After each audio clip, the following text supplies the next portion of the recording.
Good morning everyone. I am Parul and today's our topic is the on the basis of status of development. हम resources classification की बात कर रहे हैं. इसमें थर्ड पॉइंट है on the basis of the status of development. इसके अंदर इसको हमने चार पार्ट में डिवाइड किया है. फर्स्ट पार्ट है इसका potential resources. Resources which are found in a region but have not been utilized. वो resources जो किसी भी देश में विद्वान तो होते हैं, यानी कि मिलते तो हैं पर उनका उपयोग नहीं किया जाता. For example the western parts of India particularly Rajasthan and Gujarat have innumerous potential for the development of wind and solar energy but so far these have not been developed properly. अगर हम भारत के उत्तर पश्चिमी भाग की यानी कि नॉर्थ वेस्ट पार्ट की बात करते हैं, यानी कि राजस्थान और गुजरात की, वहाँ पर सौर ऊर्जा यानी कि सोलर एनर्जी और विंड एनर्जी के अपार संभावनाएं हैं, पर उन्हें यूज करने का सही टेक्नोलॉजी हमारे पास नहीं है. नेक्स्ट है आपका development sources. Resources which are surveyed and their quality and quantity have been determined and for utilization the development of resources depend on technology and level of the feasibility. Clear?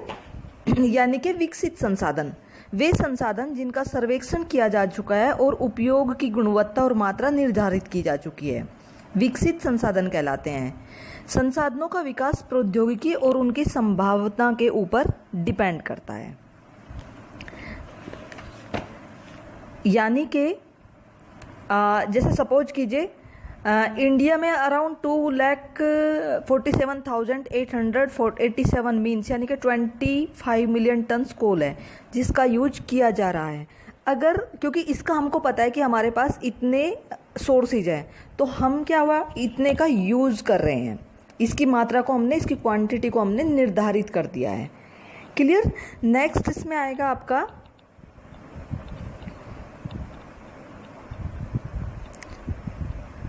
Stock resources. Stock resources कौन से होते हैं? जैसा कि नाम से ही है कि stock resources materials in the environment which have the potential of satisfy human needs but human beings do not have the appropriate technology to access these are include among. Clear?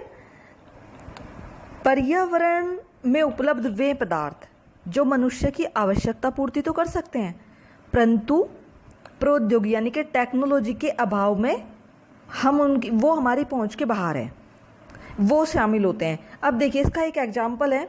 उदाहरण के लिए हमको ये तो पता है कि जो वाटर है वो दो कंटेन से मिलके बना है, ऑक्सीजन और हाइड्रोजन, बट हम उसमें कितनी क्वांटिटी में ऑक्सीजन रखेंगे और कितनी क्वांटिटी में हाइड्रोजन रखेंगे, इसका टेक्नोलॉजी हमारे पास नहीं है.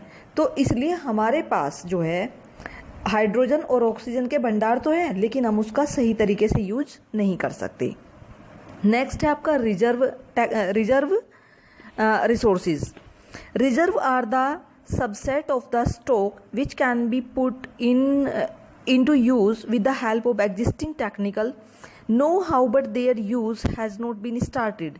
These can be used for meeting future requirements. River water can be used for generating hydrochloric power, but presently it is being utilized only to a limited extent.